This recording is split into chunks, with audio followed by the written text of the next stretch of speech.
A seasoned detective with 20 years on the force simply vanishes into thin air. No goodbye, no explanation, no trace. Just an empty patrol car sitting abandoned on a quiet suburban street, its engine still warm, radio crackling with unanswered calls. This isn't the plot of a thriller novel. This is the true story of Detective Robert Hayes, a man who dedicated his life to solving mysteries, only to become the greatest mystery of all. It was March 15, 1981, when Detective Hayes disappeared from the face of the earth. For 2 decades, his case would haunt everyone who knew him. His family would search endlessly for answers. His colleagues would whisper theories in police station hallways. The community would wonder if their protector had become prey. But 20 years later, something would surface that would change everything. Hidden deep within Hayes's old case files, investigators would discover evidence so disturbing, so chilling, that it would rewrite the entire story of his disappearance. What they found would suggest that Detective Hayes hadn't just stumbled into danger. He had been deliberately silenced. And the reason why would shake the very foundation of everything people thought they knew about law enforcement in their quiet town. This is the story of a man who spent his career chasing shadows, only to be consumed by them. A story that reminds us that sometimes the most dangerous thing you can do is seek the truth. Robert Hayes wasn't your typical small-town detective. Born and raised in Cedar Falls, he knew every street corner, every family, every secret his community tried to hide. After serving 2 tours in Vietnam, he returned home with a deep sense of duty and an unshakable moral compass that would define the rest of his life. Hayes joined the Cedar Falls Police Department in 1961, fresh out of the military with steel in his spine and justice in his heart. His fellow officers quickly learned that Hayes was different. While others might look the other way or take shortcuts, Hayes followed every lead, questioned every alibi, and refused to close a case until he was absolutely certain he had the truth. Detective Sergeant Maria Rodriguez, who worked alongside Hayes for 15 years, remembered him as relentless. Bob never gave up, she would later tell investigators. If there was a loose thread, he'd pull it until the whole thing unraveled. It didn't matter if it was a stolen bicycle or a murder case. He treated every victim like they were his own family. But Hayes's dedication came at a cost. His wife, Linda, often found him hunched over case files at their kitchen table well past midnight, chain-smoking cigarettes and muttering to himself about evidence that didn't add up. Their marriage, while loving, was strained by his obsession with work. Hayes had solved some of the most challenging cases in the county's history: the Riverside Park murders in 1975, the string of armed robberies that had terrorized local businesses for months, the disappearance of teenager Amy Chen, whose case had gone cold until Hayes connected it to a traveling carnival that had been in town. His colleagues respected him, but they also whispered about his intensity. Hayes had a reputation for asking uncomfortable questions, for digging into areas where others feared to tread. He didn't just solve crimes, he exposed the ugly truths that people preferred to keep buried. By 1981, Hayes had earned commendations for his service and the grudging respect of even the most hardened criminals. But those who knew him best noticed something different in his final months on the force. He seemed distracted, constantly looking over his shoulder, as if he sensed something lurking just beyond his vision. Linda Hayes would later recall that her husband had been receiving strange phone calls in the weeks before his disappearance, calls that would come in the middle of the night with no one on the other end, calls that would make her husband's face go pale and his hands shake as he hung up the receiver.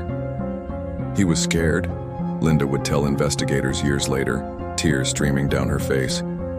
Bob was never scared of anything, but in those final weeks, something had him terrified. March 15, 1981, started like any other day for Detective Hayes. He kissed his wife goodbye at 7:30 a.m., grabbed his thermos of black coffee, and headed out into a gray morning that felt heavy with unspoken threats. But looking back, there were signs that this day would be different. Signs that, in hindsight, feel like warnings from a universe trying to prevent a tragedy. Hayes's first stop was the police station, where he checked in with the night shift supervisor. Officer Tommy Martinez, who was just finishing his patrol, noticed something odd about the detective's behavior. Hayes was usually chatty, you know? Always asking about what happened overnight if there were any new cases. But that morning he barely said a word. just grabbed his case files and headed straight to his desk. At approximately 9:15 a.m., Hayes made an unusual request. He asked to access the evidence locker without supervision, claiming he needed to review materials for an ongoing investigation. The desk sergeant, who had worked with Hayes for years, didn't think twice about granting the request. It would be a decision that would haunt him for decades. What Hayes took from the evidence locker remains a mystery.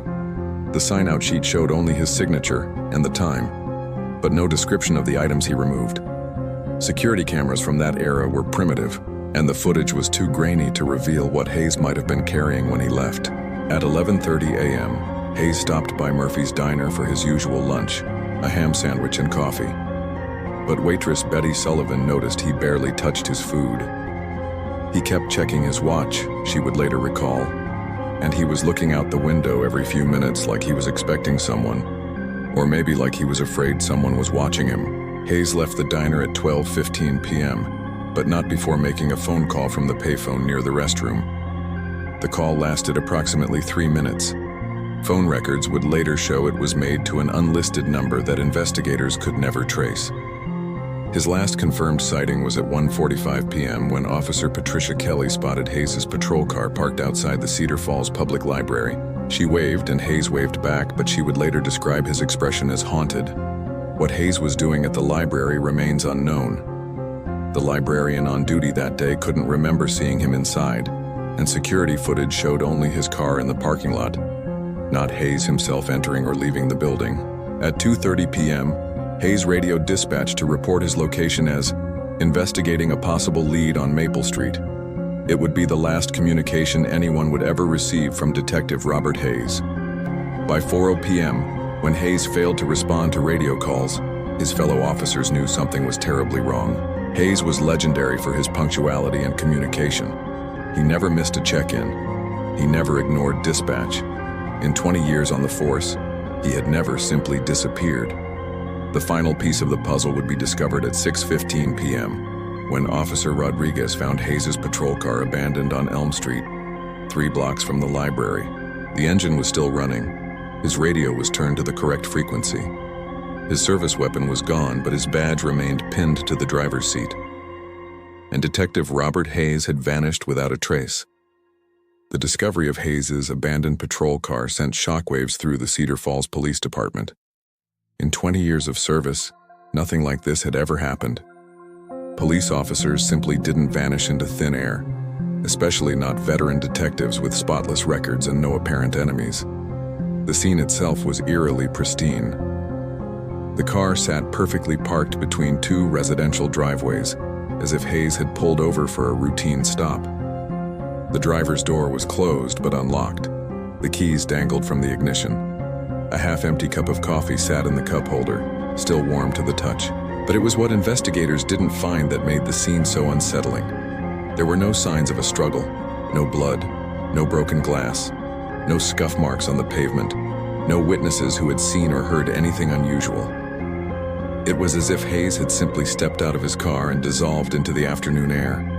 Detective Rodriguez, who arrived first on the scene, would never forget the moment she opened the car door. Everything looked normal, she recalled. Too normal. It was like someone had staged it to look like nothing had happened. But Bob's badge on the seat, that was a message. That was someone telling us he wasn't coming back. The immediate area was canvassed within hours. Officers went door to door, questioning residents who might have seen anything unusual. They spoke to mail carriers, delivery drivers, anyone who might have been in the neighborhood that afternoon. The response was always the same. Nobody had seen Detective Hayes. Nobody had heard anything suspicious. It was as if he had become invisible. Crime scene technicians processed the patrol car with meticulous care. They dusted for fingerprints, collected hair and fiber samples, and photographed every inch of the vehicle's interior and exterior. The results were frustrating. The only fingerprints belonged to Hayes and other officers who regularly used the car. The only DNA evidence belonged to Hayes himself. But there was one detail that investigators found deeply disturbing. Hayes' service revolver was missing, along with his handcuffs and radio. Yet his badge, his wallet containing $47 in cash, and his personal effects remained untouched. This wasn't a robbery. Someone had taken only the items that could be used as weapons or for communication. The investigation expanded rapidly. Police checked local hospitals, morgues, and homeless shelters. They contacted Hayes's friends and family members, searching for any clue about where he might have gone or why he might have left. They reviewed his recent cases, looking for anyone who might have had a grudge against him. What they discovered was a man with no apparent enemies and no reason to disappear. Hayes had no gambling debts, no extramarital affairs, no financial problems.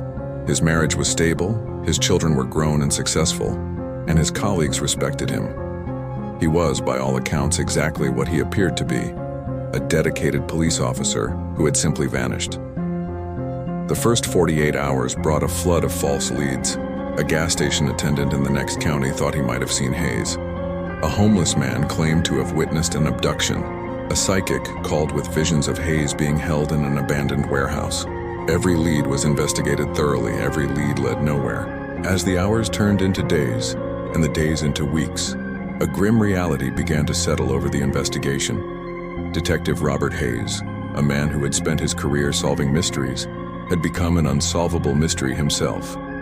And despite the best efforts of law enforcement agencies across 3 states, he remained as elusive as smoke in the wind. The question that haunted everyone involved wasn't just where Hayes had gone. It was why someone with his experience and training could disappear so completely, so effortlessly, without leaving so much as a footprint behind. The disappearance of Detective Hayes triggered the largest missing person investigation in Cedar Falls history. Within 48 hours, the FBI had joined the search, bringing federal resources and expertise to bear on a case that seemed to defy all logical explanation. Special Agent Catherine Mills, who led the federal investigation, assembled a task force of 12 investigators from multiple agencies. They worked around the clock, following every possible lead, no matter how remote or unlikely it seemed. The first theory was the most obvious. Hayes had been murdered by someone he had arrested or investigated. The task force compiled a list of every person Hayes had encountered in his 20-year career, hundreds of names spanning decades of police work. They tracked down ex-convicts, interviewed suspects from cold cases, and even spoke with the families of people Hayes had arrested who might harbor grudges. The process was exhaustive and ultimately fruitless. Many of the people on their list had alibis for March 15th. Others had died or moved far from Cedar Falls. Some were still in prison. None of them provided any credible connection to Hayes's disappearance. The second theory was more disturbing. Hayes had stumbled onto something bigger than a simple criminal case. Fellow officers recalled his increasingly secretive behavior in the weeks before his disappearance. He had been working late, staying after his shift to review old files. He had made unusual requests for access to archived evidence. He had asked questions about cases that weren't assigned to him. Detective Rodriguez remembered one particularly strange conversation. About 2 weeks before he disappeared, Bob asked me about the Patterson construction case from 1978. It was just a fraud investigation, nothing major, but he wanted to know about every detail, every person involved. When I asked why, he just said he was connecting dots. That was Bob's phrase for when he was onto something big. The Patterson construction case had involved allegations of bid rigging and bribery in city contracts. It had been a minor scandal at the time, resulting in a few fines and some bad publicity. But Hayes seemed to believe there was more to the story. Investigators expanded their search to include every case Hayes had worked on in his final year. They discovered a pattern that was both fascinating and frightening. Hayes had been quietly revisiting old cases, looking for connections that others had missed. He had requested files on seemingly unrelated crimes spanning several years, burglaries, frauds, even a few suspicious deaths that had been ruled accidental. The third theory was the most painful for those who knew Hayes. He had suffered some kind of mental breakdown and had voluntarily disappeared. The stress of police work, combined with whatever he had been investigating, might have pushed him over the edge. Linda Hayes rejected this theory completely. Bob was the strongest man I ever knew, she told investigators. He wouldn't run away from problems. He would face them head-on no matter what the cost. But even Linda had to admit that her husband had been different in his final weeks. He had been distant, preoccupied, sometimes staying awake all night just staring out their bedroom window. When she asked what was wrong, he would only say that he was working on something important. As weeks turned into months, the investigation began to consume resources without producing results. False sightings came in regularly. Hayes spotted in 3 different states, always at gas stations or truck stops, always disappearing before anyone could confirm the identification. The most promising lead came in June 1981, when a trucker reported seeing a man matching Hayes' description at a rest stop in Colorado. The man had been asking questions about routes to Mexico, acting nervous and checking over his shoulder constantly. But when investigators arrived, they found nothing. No surveillance footage, no other witnesses, no evidence that Hayes had ever been there. By the first anniversary of his disappearance, the active investigation had been scaled back dramatically. Hayes' case was transferred to the cold case unit, where it joined hundreds of other unsolved mysteries. His family held a memorial service, though they refused to accept that he was dead. The official file on Detective Robert Hayes' disappearance eventually grew to over 2,000 pages. It contained witness statements, crime scene photos, evidence logs, and follow-up reports on hundreds of leads.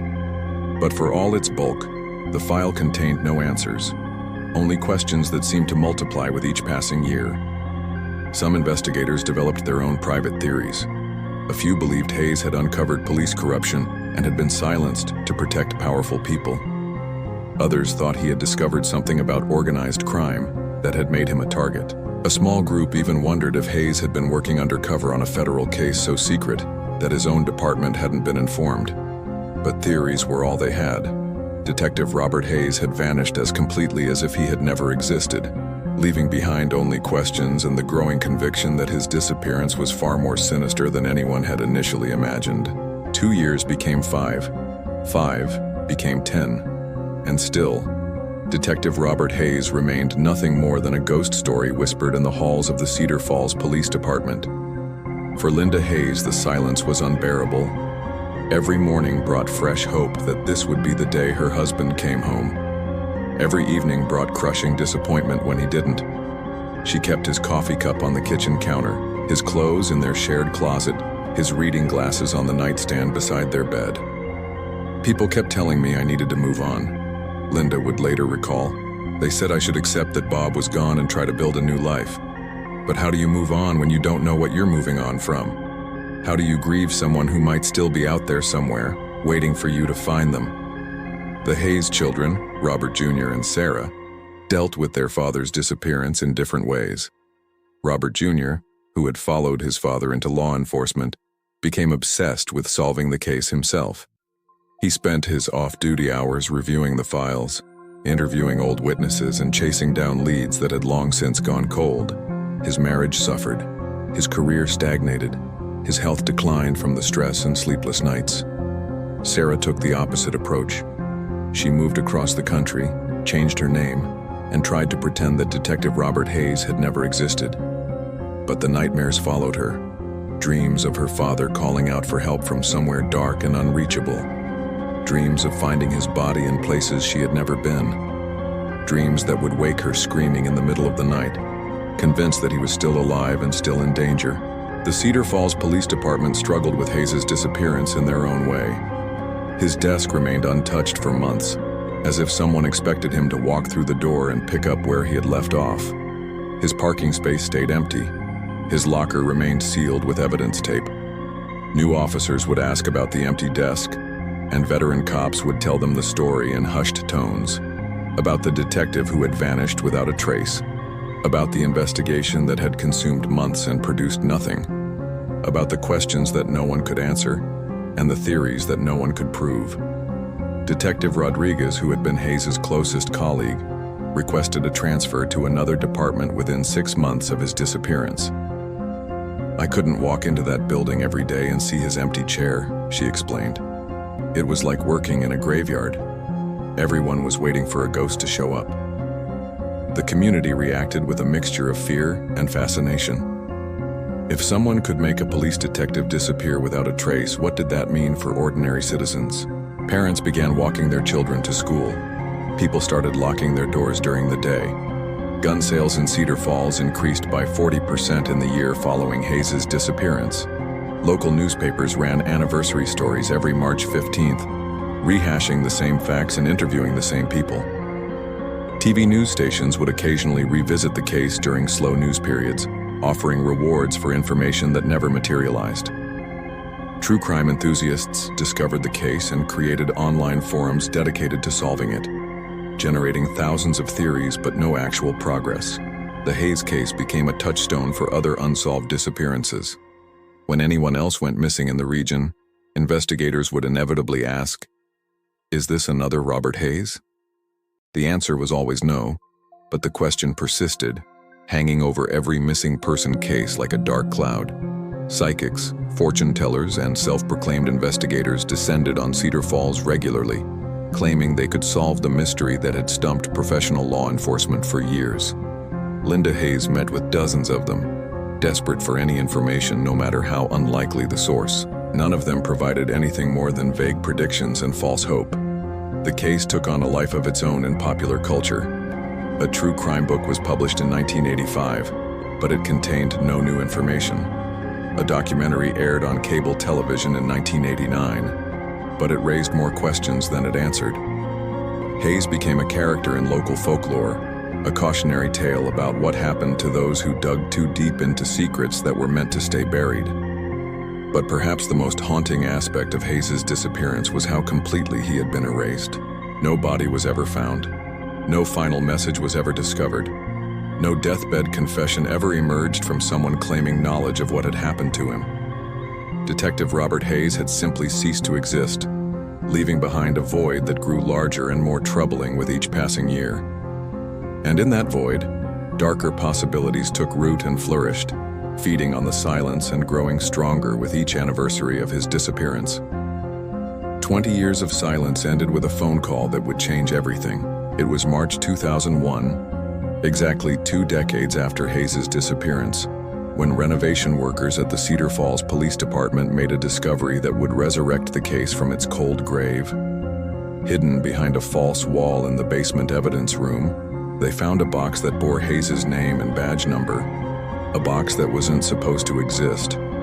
The box had been carefully concealed, sealed with evidence tape that had yellowed with age. Inside, investigators found documents that would rewrite everything they thought they knew about Detective Robert Hayes and his final investigation. The files were meticulous, organized with the same obsessive attention to detail that had characterized Hayes' entire career. But these weren't official police reports. These were Hayes' private notes, compiled secretly in the weeks and months before his disappearance. And what they revealed was terrifying.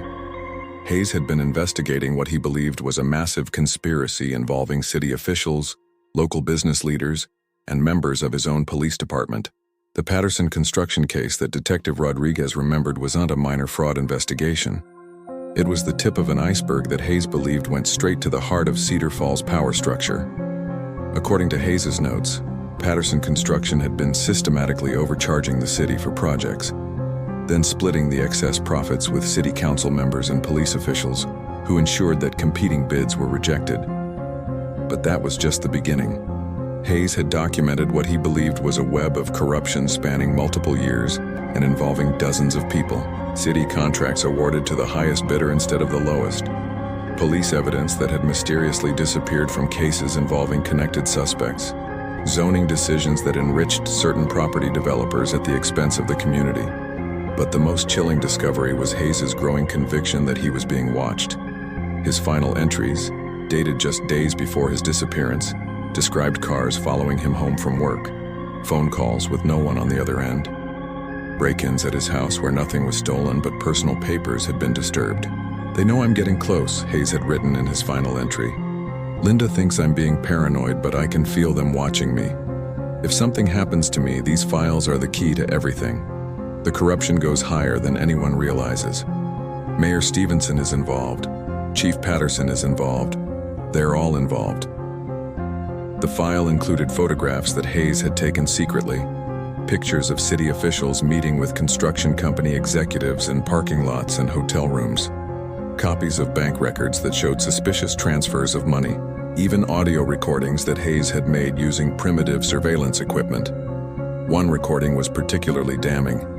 In it, Mayor Stevenson could be heard discussing how to handle the Hayes problem with Chief Patterson and two other unidentified men. The conversation included references to making Hayes disappear permanently and ensuring that his investigation never sees the light of day. But perhaps the most shocking revelation was what Hayes had discovered about other missing persons cases in the region. His notes suggested that at least 3 other people who had gotten too close to the corruption scandal had also vanished without a trace.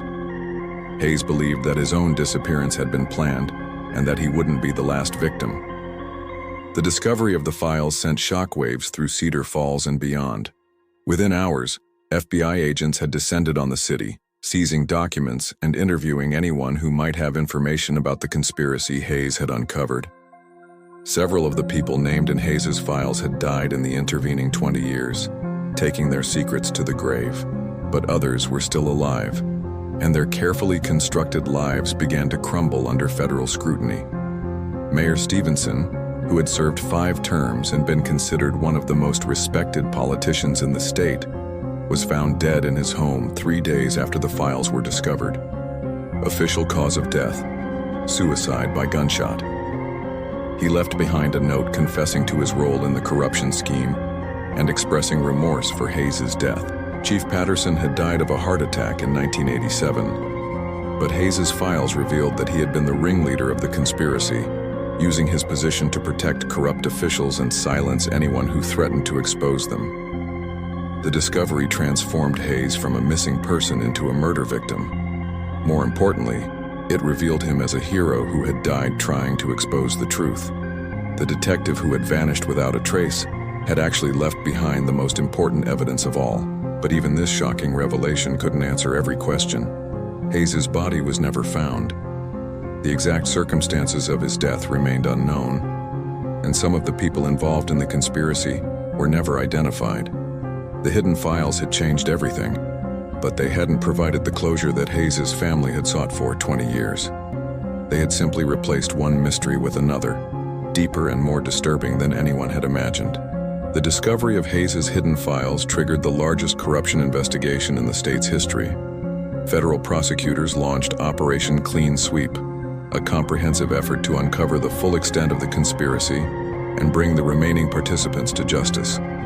Over the next 2 years, 16 people were indicted on charges ranging from fraud and bribery to conspiracy and murder. The trials made national headlines, exposing a level of corruption that shocked even seasoned investigators. City officials, police officers, business leaders, and construction company executives all fell under the microscope of federal justice. But for Linda Hayes, the vindication of her husband's work came with a bitter price. The revelation that Robert had been murdered rather than having chosen to disappear brought some measure of relief, but it also meant accepting that he was never coming home. After 20 years of hoping, she finally had to grieve. "At least now I know Bob didn't abandon us," she told reporters through tears. "He died trying to do the right thing, trying to protect his community from people who were stealing from it. That's the man I married. That's the man I'll remember." Robert Jr. found the revelations both vindicating and devastating. His years of obsessive investigation had been proven correct. His father had indeed uncovered something worth killing for. But the confirmation came too late to save his marriage or repair the damage that 2 decades of uncertainty had inflicted on his life. Sarah, who had spent 20 years trying to forget her father existed, was forced to confront the reality that he had been a hero who died for his principles. The revelation didn't ease her pain, but it changed the nature of it. Instead of mourning a father who had abandoned her, she could finally mourn a father who had been taken from her. The Cedar Falls Police Department underwent a complete reorganization. The state attorney general appointed a special monitor to oversee operations and implement reforms designed to prevent future corruption. Many officers who had worked during Hayes's era chose early retirement rather than face the scrutiny of the federal investigation. But significant questions remained unanswered. Hayes's body was never found, despite extensive searches of properties owned by the conspiracy members. The exact details of how he was killed and where he was buried remained mysteries that frustrated investigators and tormented his family. Some of the people mentioned in Hayes's files were never identified. The detective had used code names and abbreviations in some of his notes, and 20 years of deaths and relocations had made it impossible to track down every participant in the conspiracy. Perhaps most troubling of all, investigators discovered evidence suggesting that similar corruption networks might exist in other communities throughout the region. Hayes's case had exposed one conspiracy, but it had also revealed how easily such networks could operate undetected for years. The legal proceedings dragged on for nearly 5 years. Several defendants died before trial, including 2 who committed suicide under suspicious circumstances. Others negotiated plea agreements in exchange for testimony against higher-ranking conspirators.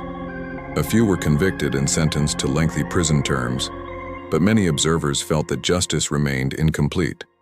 The city of Cedar Falls struggled to rebuild its reputation and restore public trust. Property values declined as people lost confidence in local government. Several businesses relocated to other communities. The corruption scandal became a permanent stain on the city's identity, referenced in every news story and municipal election for years to come. For the law enforcement community, Hayes became a symbol of both heroism and tragedy. His willingness to investigate corruption within his own department inspired other officers to come forward with allegations of misconduct. But his fate also served as a chilling reminder of the dangers faced by those who challenge powerful interests. Memorial services were held across the state to honor Hayes's sacrifice. A scholarship fund was established in his name for children of police officers. The Cedar Falls Police Department created an annual award recognizing officers who demonstrated exceptional integrity and courage. But for all the recognition and legal proceedings, one fundamental question remained unanswered. How many other Detective Robert Hayes were out there? How many other honest cops had stumbled onto corruption and simply disappeared? And how many other communities were hiding similar secrets behind facades of respectability? The Hayes case had provided answers to some questions while raising others that might never be resolved. It had brought justice to some while allowing others to escape accountability. And it had transformed a missing person into a martyr while leaving his family with the permanent ache of never knowing exactly how his story ended. Detective Robert Hayes has been gone for over 40 years now, but his story continues to resonate in ways both profound and disturbing. His case serves as a stark reminder that corruption can flourish in even the most unlikely places, protected by silence and enforced by fear. Hayes's disappearance revealed uncomfortable truths about the fragility of justice and the courage required to defend it. He was a man who could have easily looked the other way, who could have ignored the suspicious patterns he was discovering, who could have chosen the safety of willful blindness over the danger of investigation. Instead, he chose to pursue the truth wherever it led, even when it led into darkness, even when it cost him his life. The detective who spent his career solving mysteries became the most important mystery of all, not because of how he disappeared, but because of why he had to disappear. His death was not random violence or tragic accident. It was the calculated elimination of a threat to powerful people who had much to lose. In the end, Hayes solved his own case by preparing for his own murder. The files he hid were his final act of defiance, his last gift to the community he had sworn to protect. Even in death, he continued to serve. But Hayes's story also serves as a warning. In a world where truth can be inconvenient and justice can be expensive, there will always be those who profit from corruption and those who suffer from it. The line between protector and predator can be thinner than we like to believe. Today, whenever a police officer goes missing under mysterious circumstances, investigators ask the same question that haunted Hayes's case for 20 years. What did they know? What were they investigating? Who wanted them silenced?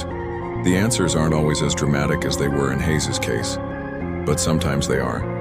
And that possibility, that someone could be murdered simply for doing their job with integrity, remains one of the most chilling aspects of his legacy. Detective Robert Hayes never came home from his final patrol.